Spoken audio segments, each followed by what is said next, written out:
ಪ್ರಿಯ ವೀಕ್ಷಕರೇ ಹಾಗೂ ಶ್ರೀ ನುಂಕೇಮಲೆ ಸಿದ್ದೇಶ್ವರ ಸ್ವಾಮಿಯ ಭಕ್ತಾದಿಗಳೇ, ನಿಮಗೆ ಸ್ವಾಗತ ಸುಸ್ವಾಗತ.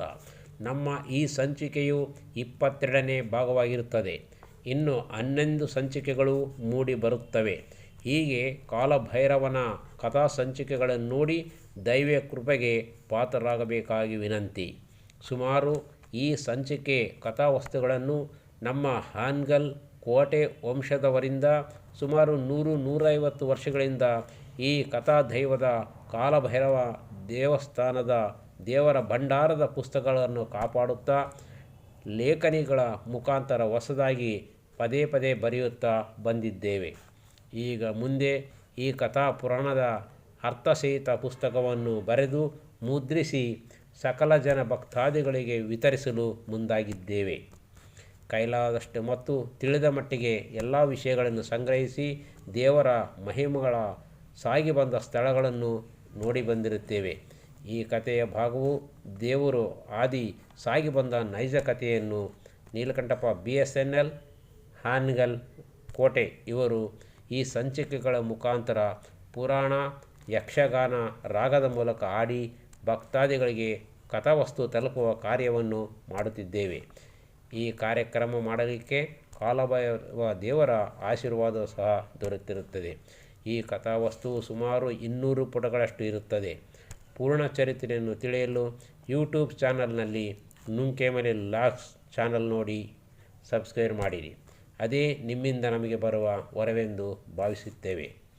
ಪ್ರೀತಿಯ ವೀಕ್ಷಕರೇ, ಈ ಮುಂದಿನ ಈ 22ನೇ ಸಂಚಿಕೆಯಲ್ಲಿ ಕಥಾ ಪ್ರಾರಂಭವಾಗಿ ಸರ್ವಸಮಾನತೆ ಹಾಗೂ ಮೊದಲ ಪೂಜೆಯನ್ನು ಶಿವಶರಣನ ಹರಳೆಯನ್ನು ಬೇಡಿದ ವರಗಳಿಗೆ ಕಾಲಭೈರವ ಸ್ವಾಮಿಯು ತಥಾಸ್ತು ಎಂದು ವರ ನೀಡಿ ಮುಂದೆ ವಿಶ್ರಮಿಸಿಕೊಂಡು ಎದ್ದು ನೋಡಲು ಆಂಜನೇಯ ಸ್ವಾಮಿ ಪ್ರತ್ಯಕ್ಷವಾಗಿದ್ದನು.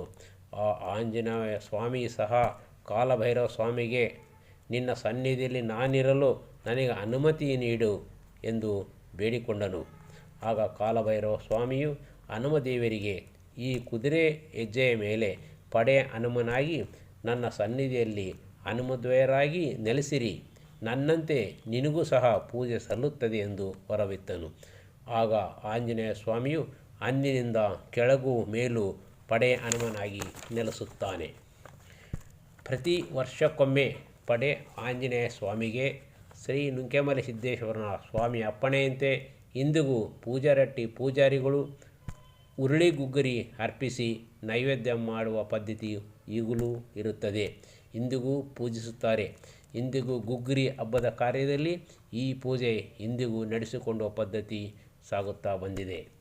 ಮುಂದೆ ಕಾಲಭೈರವ ಸ್ವಾಮಿಯ ಅಪ್ಪಣೆಯಂತೆ ಹರಳೆಯನವರು ಸಿದ್ಧರ ಬೆಟ್ಟದ ಕಾವಲಿರುತ್ತಾರೆ.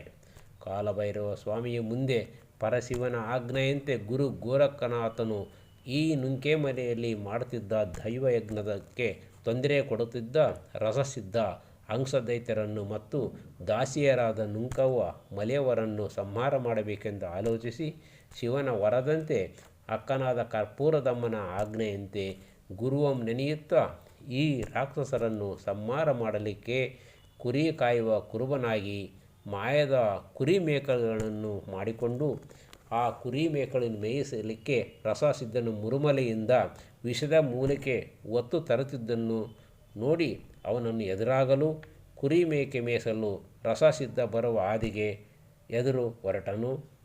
ಆಗ ಕಾಲಭೈರವ ಸ್ವಾಮಿಯು ತನ್ನ ಮನದಲ್ಲಿ ಈ ರಾಕ್ಷಸರನ್ನು ಸಂಹಾರ ಮಾಡಲು ಯಾವ ಅವತಾರ ತಾಳಬೇಕೆಂದು ನಿರ್ಧರಿಸಲು ಈ ಮುಂದಿನ ಸಂಚಿಕೆಯಲ್ಲಿ ಯಾವ ಅವತಾರ ತಾಳಿದನು ಈ ಕಾಲಭೈರವ ಸ್ವಾಮಿ ಎಂದು ನೋಡಲು ಮುಂದಿನ ಸಂಚಿಕೆಯಲ್ಲಿ ನೋಡೋಣ. ಜೈ ಹಿಂದ್, ಜೈ ಕರ್ನಾಟಕ ಮಾತೆ. ನೀಲಕಂಠಪ್ಪ BSNL ಹಾನಗಲ್ 8971573473 876222319. ಜೈ ಹಿಂದ್, ಜೈ ಕರ್ನಾಟಕ ಮಾತೆ.